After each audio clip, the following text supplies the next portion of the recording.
It's Sybil Wilkes with what you need to know. Today is Thursday, September 21st, 2023. Number 1.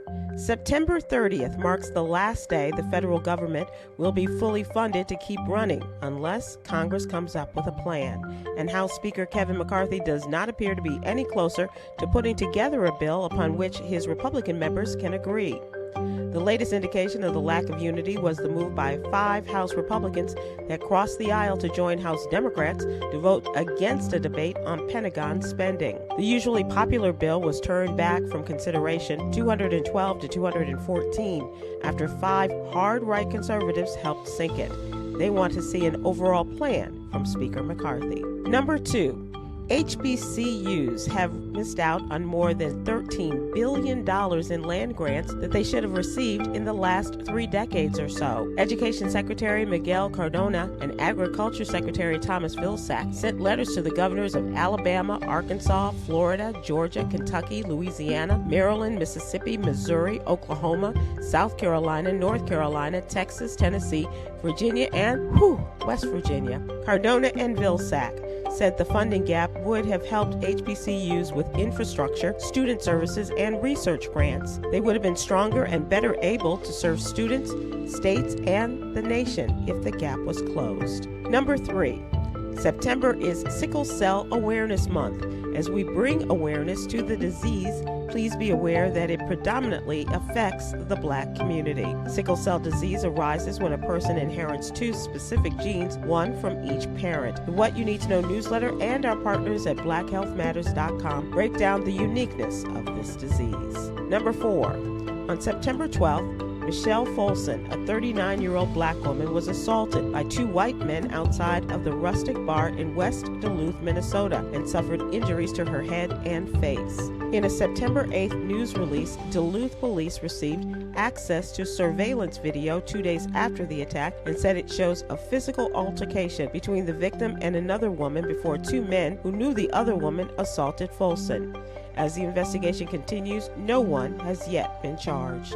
Number 5. Missourians who are arrested, deemed unfit to stand trial, and ordered into mental health treatment are now detained in jail for an average of 8 months before being transferred into a mental health facility. That's good news when you find out the mid-September wait time is down from July, when it stood at 11 months.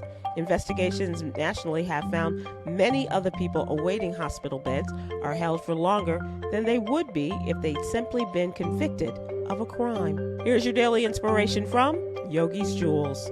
Make peace with others who have caused you pain, disappointment, and even trauma.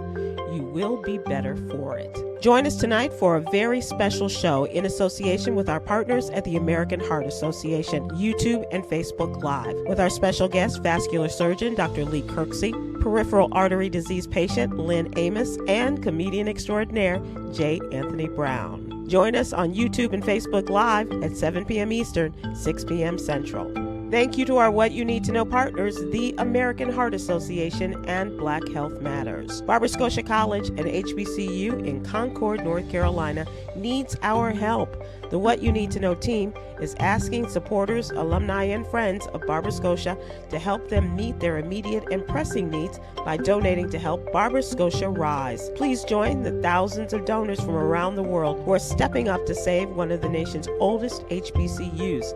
Visit SybilWilkes.com for more information. If you're living with pain and discomfort in your feet, legs, thighs, or buttocks, that may be a sign of a serious health problem. Peripheral artery disease, also known as PAD, is a disease of the blood vessels outside the heart. It causes reduced blood flow to the area of the body with a diseased blood vessel. Diabetes, smoking, and high blood pressure are strong risk factors.